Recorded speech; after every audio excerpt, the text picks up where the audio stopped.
I love cooking and I love teaching people how to cook. I've been doing both for 30 years. To cook well, it helps if you love and value food, as that is where it all starts. My approach to cooking is simple and not new. Use the best ingredients you can, get organised and follow the recipe. That way, you'll be sure to get wonderful results. A salad of leaf greens is a keystone of my cooking and eating. On its own, or as an accompaniment to another dish, it is always present at the lunch or dinner table. There are hundreds, if not thousands, of variations on the leaf salad theme. And the combination of ingredients in this case, hard-boiled eggs, chorizo, harissa and mayonnaise, when combined with the fresh leaves, make a really amazing dish. The first thing I'm going to do for this salad is to make the harissa, which is a really brilliant store-cupboard item. It's a North African sort of spice-filled, quite hot condiment, you might call it. So we start off with some chilies, red chilies in this case, and we're going to roast them. We want to roast them until the skin blisters. So on a tray, no oil, no salt and pepper at this stage, and just straight into the oven to roast. And when they come out of the oven, while they're still hot, straight into a bowl. Then cover the bowl tightly with cling film. And then a head of steam builds up in here. And the steam helps to lift off the skins, so it makes it easier then to peel them. I have, as you can see, allowed these to cool down completely. And then they are relatively easy to peel. Now, it depends on the particular chili, but you just keep sort of pulling the skin down like that, and it just pops out. And then I just cut off the little stalk off the top, and then slit them open. Now, if you want this to be bombastically hot, leave the seeds in. Interestingly, by the way, with chilies, the seeds aren't really the bit that's the hottest, in actual fact. The bit of the chili that's the hottest are these threads here that the seeds are attached to. That's really where the intense heat. But because the seeds are in such close proximity to that thread, that's why they have the reputation of being the hottest. Okay, then we're going to pop these into a food processor. Now, I've got the rest of my ingredients here. Some crushed garlic, quite a bit of crushed garlic. That's actually 8 cloves. But the chilies have enough flavour to temper it and to balance it. And then some spices. The sweet flavour of ground and roasted cumin and ground and roasted coriander. So it's a really, really lovely palette of flavours. Some tomato paste or tomato puree. That's going to add a little bit of sweetness as well. The other herb I'm going to add is a little freshly chopped coriander, just for freshness. I don't need to chop this too finely because the machine is going to do some of the work for me. So a pinch of salt, like that. Set your blender at a low speed and drizzle in a generous measure of olive oil. You want to add enough to bind your ingredients, but not so much that they're swimming in oil. Okay, that's looking good now. Okay, lovely. Little taste. Careful now, this is fairly fiery stuff. Holy moly. It's absolutely delicious. It's quite spicy. I may start to cry any moment. I'm going to put a tiny pinch of sugar, just for that final little lift. It's delicious. I'm suddenly in a much hotter part of the world. Right, great, that looks perfect. So that's the consistency I was trying to achieve, that sort of soft, not quite a flowing consistency, but on the other hand, you can see the way that's going to spread. I'm really delighted with that. Jam-packed full of flavour. So I'm going to put that into a bowl. So it doesn't make a huge quantity, but it's so intense in flavour that you only ever really use very little of this. The next thing I need to do is get my eggs on cooking. Add a good pinch of salt to the boiling water. This actually seasons the egg while it cooks because the eggshell is porous. I want hard-boiled eggs, so I'm going to cook them for 10 minutes. Okay, the other thing I can do is get my chorizo on cooking. So just sliced chorizo and a little bit of olive oil. So really what I'm trying to do here is to draw flavour out of the chorizo and into the oil. These will cook just for 3 or 4 minutes. I'm not going to serve them hot, particularly on the salad. You could if you wanted to, but it's really the sort of the spicy flavour of the oil that I'm after, and the colour of the oil, and the slightly different texture that I've given to the chorizo.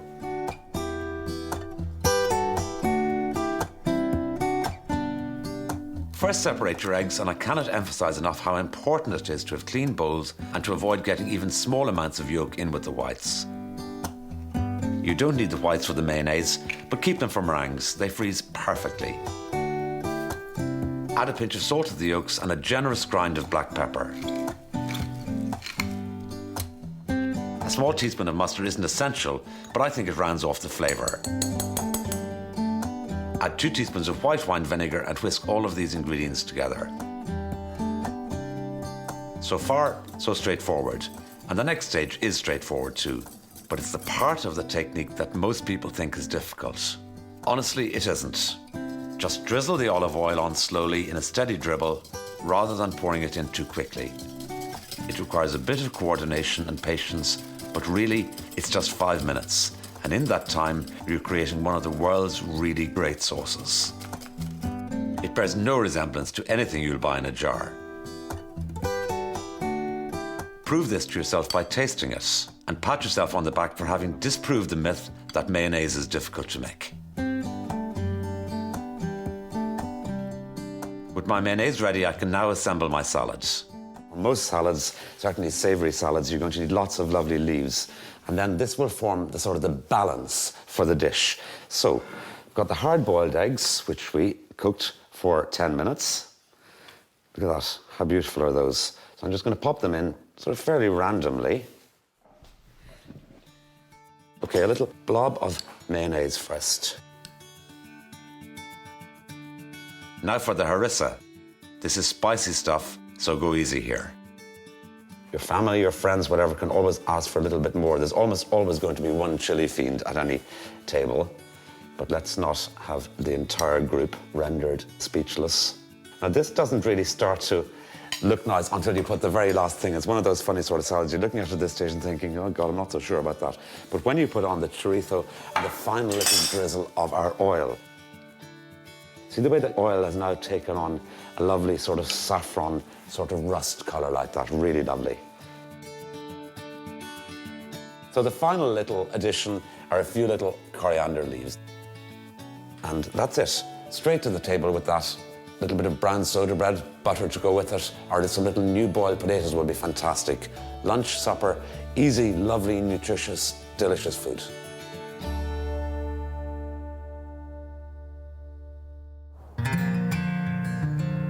Perfectly grilled steak with a mustard and herb butter, a lamb chop with a roast garlic mayonnaise, another use for our homemade mayonnaise, a golden fillet of fish with lemon and herb salsa, a juicy hamburger with roast mushrooms.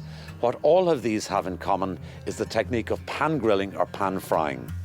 The main differences in the results from the two cooking pans are appearance and texture. The grill pan with its raised edges will give richly coloured lines on the ingredients being cooked.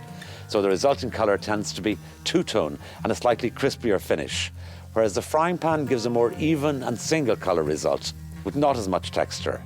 The grill pan also produces a slightly deeper flavour. The following dish demonstrates this crucial technique. I'm going to start with the apple and plum sauce, which we're going to serve with our burgers and our chops. Peel your apple, cut it into quarters, and then core it. And it's interesting when you're cooking with a cooking apple, so a bitter cooking apple like a Bramley, that if the smaller you cut the apple, the longer it takes to cook. I know that sounds completely ridiculous and a complete contradiction, but it's a fact. So cutting up the apples like that, sort of chunky sized pieces, and then the plums, I'm just going to quarter. So run your knife around them like that, and then run my knife around again in the opposite direction. And then usually they're reasonably good-humoured like that, and they break up. Okay, the apples and the plums, I'm putting in 2 tablespoons of sugar in there, like that, and then a little water. And the purpose of the water is just to stop the sauce from burning. So you look into the saucepan and you see virtually no water in the bottom of the pan. Then we're going to put that on a low heat, and the apples will just break down to a foam, and the plums will break down to a foam. Okay, now our pork. So we've got the lovely pork flesh. This is beautiful Irish quality assured pork. A nice amount of pork fat. That's for me about the perfect amount. But I'm going to cut off the rind or the skin. Just cut along the rind. Then what I like to do is to cut that rind into long, thin strips. 3 or 4 from each pork chop, depending. So they're going onto my pan. They're going to throw out some of their fat, and that fat is going to be a vehicle for cooking the pork in. Okay, that's those, and we'll keep a little eye on those. They're cooking away, and after the break, I'll show you how to make some delicious pork burgers. I'm also going to prepare a terrific turnip puree. Believe me, it's much better than it sounds. Then we'll round everything off with some shortbread biscuits and a raspberry fool.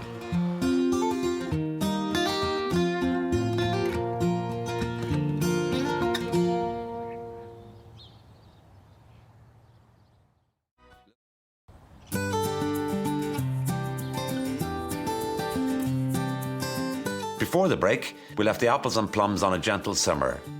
We trimmed the pork chops and we put some crackling on to crisp up. So while various things stew and crackle, let's get on with our pork burgers.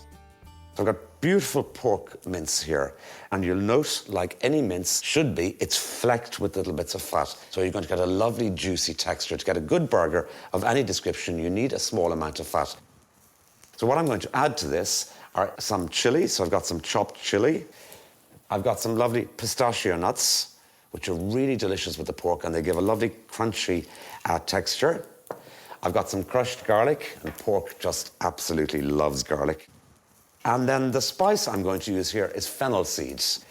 But with the fennel seeds, which is a classic flavor combination with pork, I want to just roast them a little bit before I add them into the mixture. It's amazing. I mean, you associate fennel seeds with Mediterranean cooking, Indian cooking, Italian cooking. It's used in all of the great cuisines all over the world. And one of the reasons for that is because it just grows everywhere. Okay, into my pestle and mortar. You could use a spice grinder, but this, honestly, is as convenient as anything. Okay, lovely. Now, that's looking lovely. You see, it doesn't take so long. Now, let's see what we've got. So I've got some of the slightly coarser fennel seed there, and then some of it is completely ground down to a powder. So in other words, there are little bits, chunky little bits of fennel, and they will be delicious when they're cooked in the burger. So I'm just going to pop the fennel into the bowl, and then we are ready to mix. So a nice pinch of salt, pepper, and a little fresh coriander leaf, just to freshen everything up. So all these flavors just absolutely love each other. Already the colors actually that are starting to appear in the bowl are lovely. And a good mix. I'm not going to use any egg to bind this because the fat in the pork will help to bind everything together. Now, what I need to do before I form my burgers is just to fry off a tiny little bit of the mixture to make sure the seasoning is perfect. So make the tiniest little burger. In fact, it can need only be a few crumbs. We're going to fry that for a couple of minutes, so we'll be able to taste that and see if it needs another pinch of salt, another pinch of pepper. It probably won't need any more chili. It won't need any more fennel seeds, and there's lots of coriander in there.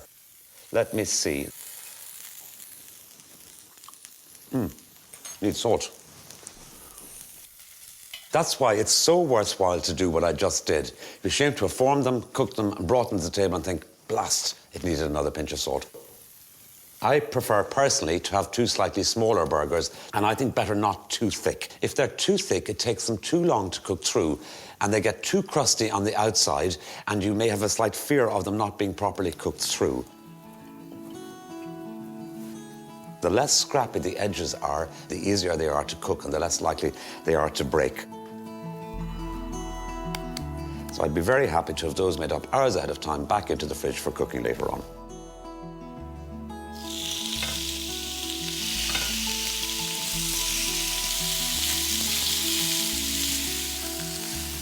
Here you can see these wonderful ridges so unique to the grill pan, which lends such a beautiful texture and flavour to your meat.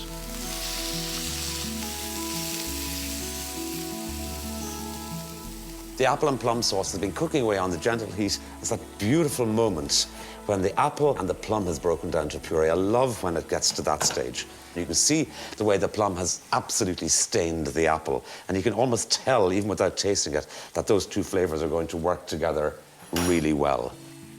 Give it a quick mix to thoroughly blend the two ingredients together, keep it simmering away, and before long, voila. You have a delicious ruby red sauce, which will make a delectable accompaniment to our burgers and chops.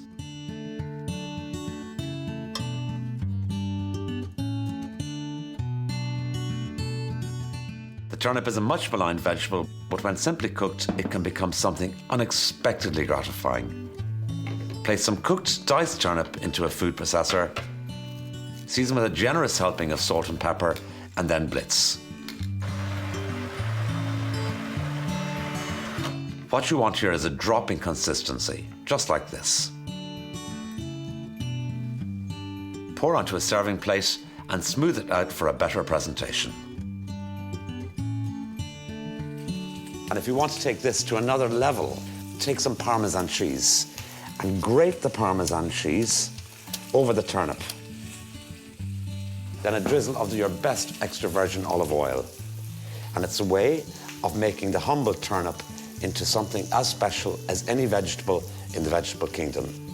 Now, our pork, finally. So I'm now confident that these are cooked.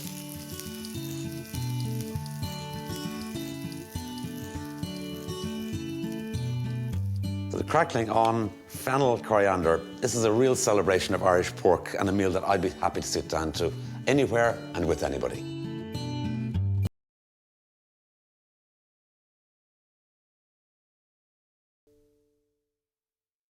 The final dish in any balanced meal needs to complement whatever has gone before it, and a raspberry fool would work perfectly with the salad and the pork. The aim with a fruit fool is to achieve a balance of fruit and cream that favours both equally and allows neither element to dominate. To serve alongside the raspberry fool, I'm going to show you a simple but brilliant recipe for biscuits, a recipe I keep returning to all of the time. 3 simple ingredients: flour, butter, good Irish butter, and caster sugar. So pop in the butter. Sometimes I might scrape a few vanilla seeds in here. I'm not going to today. Or I might put a little pinch of mixed spice if you want to ring the changes. And this is a shortbread biscuit, so there's no liquid in here. So we start off by rubbing the butter into the flour. My butter's at room temperature, so it rubs in nice and easily. Now, the butter is starting to break down like that, so I can add in my caster sugar.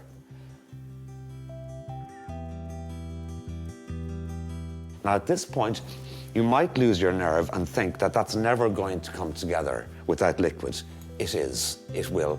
You just have to sort of believe it and keep at it. So keep going. And gradually, it goes from looking like sand to grit to pebbles, and then with your intervention, just starts to come together into larger pieces like that. Bring it into a little slab, ball, whatever you want to call it, like that. So you see where suddenly, miraculously, no liquid, it just comes together. And just give it a little gentle knead. All I'm trying to do is to make sure everything comes together. And you see the texture of that. And if I cut that in half, it's like that. So I'm ready to roll this. Generally speaking, with a biscuit mixture that size, I'll roll half it at a time. I just find it easier to control it. So a little flour on my work surface, not too much, doesn't need to be a snow scene.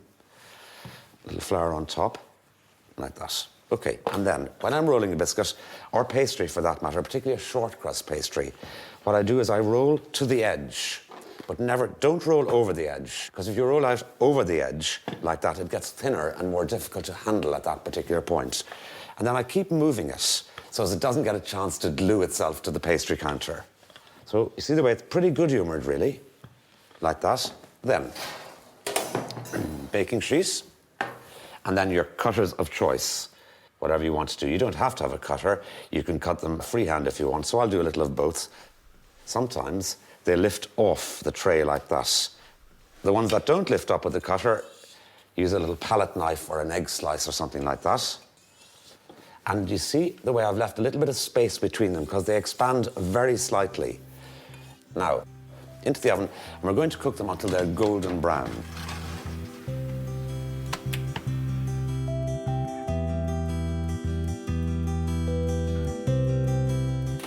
Ah, perfect. So these have now just taken on a lovely golden colour, and they get a little darker, as you'd imagine, at the edges. Now, it's essential to get these off the tray immediately. So again, palette knife, egg slice, something like that. So just sort of golden brown. You can see them almost, look, can you see them colouring? Just as they're sitting on the tray there for moments. Brilliant, okay. Just sit that tray up there, because they'll just cool safely. And I'm going to go ahead and make the fool. And what I have here actually are frozen raspberries. You can make this with fresh raspberries, but I actually think, interestingly, that this particular fool recipe is better made with frozen raspberries. I've just sprinkled my raspberries with a generous helping of caster sugar. I'm going to just scrape these in here, and then we're going to puree. You need to be a little bit careful when you're making this, so that you don't do a sort of a Jackson Pollock type effect all over your work surface. Okay, I think that's pretty much that. It looks like a sort of a thick raspberry sauce at this stage with the seeds still in. I'm going to sieve this through a nylon or stainless steel sieve. Avoid using an aluminium sieve because sometimes the acid in the fruit will react with the aluminium. So pass it through the sieve and keep pushing until you get every last bit of the liquids. And interestingly, whenever you're sieving fruit, the best bit, the most flavoursome bit, is the bit that comes through the sieve last. So keep at it. What I want to end up with in here in the sieve is pretty much just the seeds. Okay, so scrape the seeds, and then, very importantly, scrape the thick puree. See the way it's lovely and thick? Everything off there, that's all our flavour, that's the intensity. And very simply, all we have to do to this now is add a little bit of whipped cream. Give the cream a thorough whipping. You'll know it's ready when it holds stiff peaks. This is now ready to add to the puree. Now, you can fold it through completely if you want to, or you can leave it so that it has a swirly effect. So that's lovely. So right down to the bottom to get the liquidy raspberry sauce up through the cream. That's it, basically.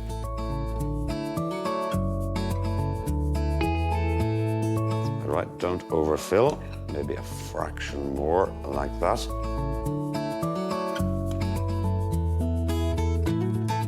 You start to see the lovely sort of streaked effect like that, which is cute. Then perch your biscuits on top if you wish. I like to put the tiniest little sprinkle of sugar onto the biscuits just for a little bit of sparkle, like that. And then if you wanted to, a little mint leaf. So that's it. Straight to the table with that. Simple, easy, 3 ingredients. Lovely.